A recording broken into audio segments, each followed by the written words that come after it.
how's it going? It's the Daily Shooter, and this is going to be part 2 of my gear evolution series. Today we're going to be talking about the battle belt. So we're going to be going over the belt itself, some of the accessories that are going to go on it, and how I'm going to have it set up. So we'll go over each of these things.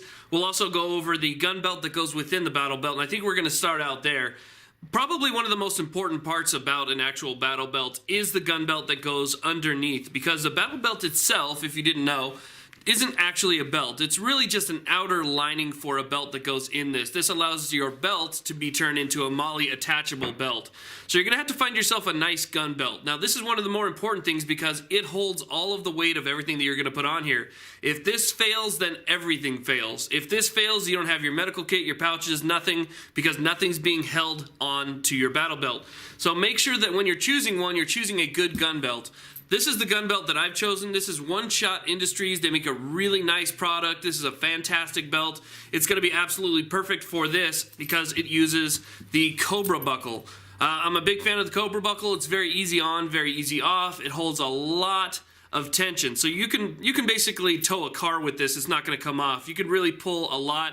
I've done pull-ups on trees. I've done torture tests on Cobra Buckles before, and they will not break. I've even seen Tough Products did one on their Cobra Buckle, and they lifted a bunch of weight, I think it's 550 pounds, using a forklift and using only the Cobra Buckle on their belt to lift that off the ground. So a Cobra Buckle is going to be a really nice, strong, secure way to fasten it. So One Shot Industries, definitely check them out. I'll put a link in the description box where you can pick one of these up. But this is a great choice because it's very simple, but it's still strong enough to hold up my belt and do everything that I need. So let's take a look at the battle belt itself. This is a Condor battle belt. It's very plain, very simple. It's your basic battle belt, but it's pretty good. I've seen a lot of reviews where people have worn these for years with no issues. Has a couple spots on the inside right here and right here with some a little bit more tacky type material. It's almost like a pleather, but with some sticky texture to it. The rest of it is a breathable mesh. So this breathable mesh hopefully keep you from sweating too much, while this keeps the battle belt centered and on your hip. So that's kind of an important factor, is to have these areas right here. I have seen some other battle belts, if you're looking at other stuff that has this material all the way around. If that's something that you're interested in, definitely check out some other ones. There's some great companies out there. I am not sponsored or paid for by Condor in any way, so I just want to show you guys my setup. You can choose whatever you want. Now, the way that I do this is I have everything that I want to put on my battle belt already set up and ready to go where I want it. So you want to take your gear, you want to lay it out on the table, and then figure out exactly where you want to put it, because you want to make sure that everything is going to work the way that you want it first. Now, I have a very large medical kit. This medical kit right here has everything that I need for trauma. It has chest seals, it has, it really just about everything that you might need to treat a wound in the field. I got all the stuff that's in here from CA Medkits.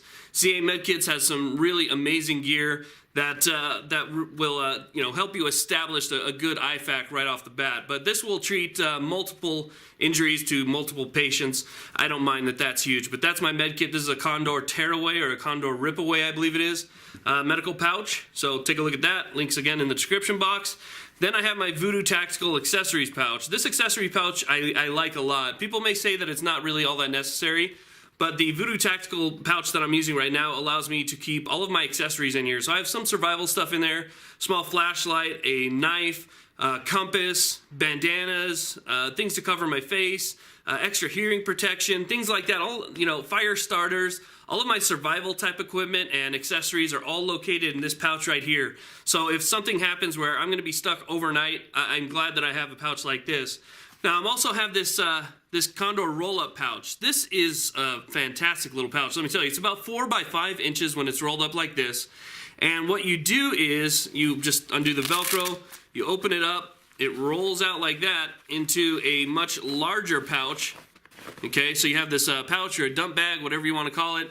And this is a pretty fair medium-sized pouch. This pouch will allow you to take your magazines, instead of taking an empty magazine, putting it back in your magazine holder, and then accidentally pulling it out when you need another magazine. You could take your magazines, instead of throwing them on the ground, throw them in this pouch and then take them with you.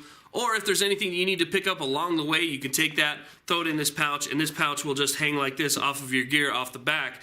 But in the meantime, when you're not using it, it just very simply rolls up into this very small, like I said, about 4 inches by 5 inch little pouch. Takes 2 MOLLE sections right there. Now, I am going to use this Magpul, it's funny, talking about Magpul earlier today. I'm going to use this Condor Kangaroo pouch right here. It holds 2 AR mags and 2 pistol mags. That's going to take up very little real estate. It's going to take up, 4 sections of Molly right there. And then for me, because of where I live, we're magazine restricted. I like to have a lot of magazines on me due to the fact that I don't feel like running back and grabbing them or doing that. So having extra magazines is kind of important. This is a double AR magazine pouch from Condor as well, and we're going to have that set up on the rig here. So we'll have magazines on one side, accessory pouch, medical pouch, dump pouch, and then we have our holster, okay?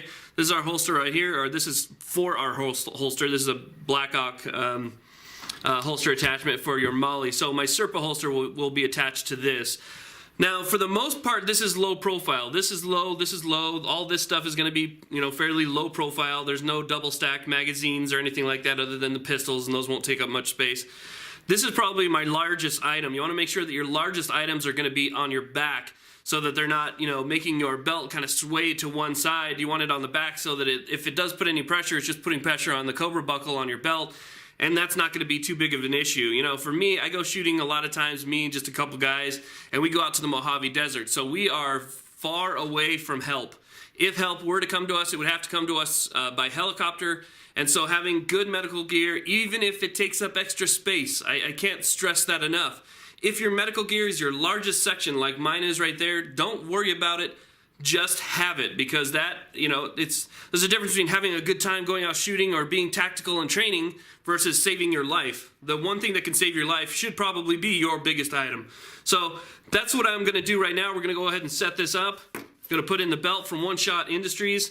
Check out One Shot Industries on Instagram too. They also have a Facebook page, but their Instagram is awesome. These guys always have some great pictures of different stuff on their Instagram page if you have that. Also, I'm on Instagram at the Daily Shooter. That one is at the Daily Shooter 76. So check that out. We're gonna go ahead and throw this stuff on the belt. We'll see how it looks. Okay, so here's the battle belt on. I have all my stuff attached to it through Molly. You can see I have my mag pouches right here. I have a couple more magazines in the back with that double kangaroo. I have not put everything on completely yet because I'm running out of time, so I really just kind of snap some stuff on, and then I'll have to put everything on completely a little bit later, and then I'm going to do some shooting videos and stuff with this while I'm actually wearing the gear. You can see I have my pouch right here, so if I need to use the magazines, I can drop them right in this pouch if I need to and just have quick access to that. My medical kit, I think, is a little bit heavy. I'm going to have to go through and see whether or not I can actually make some changes to the medical kit. Not necessarily take stuff out, but maybe move it around on me so that it's not all in one section. Maybe like take out the tourniquet, things like that, hook them up somewhere else. So you can see right here I have my medical kit, my accessories bag right there. So everything that I need to get to is on this belt. And then along with the plate carrier, I'm pretty much good to go. So this is what the belt looks like so far, and it'll always be evolving. But for now, here's the battle belt, Condor. This is a Condor Gen 2. Thank you guys very much for watching. Please like, subscribe. Have a great day.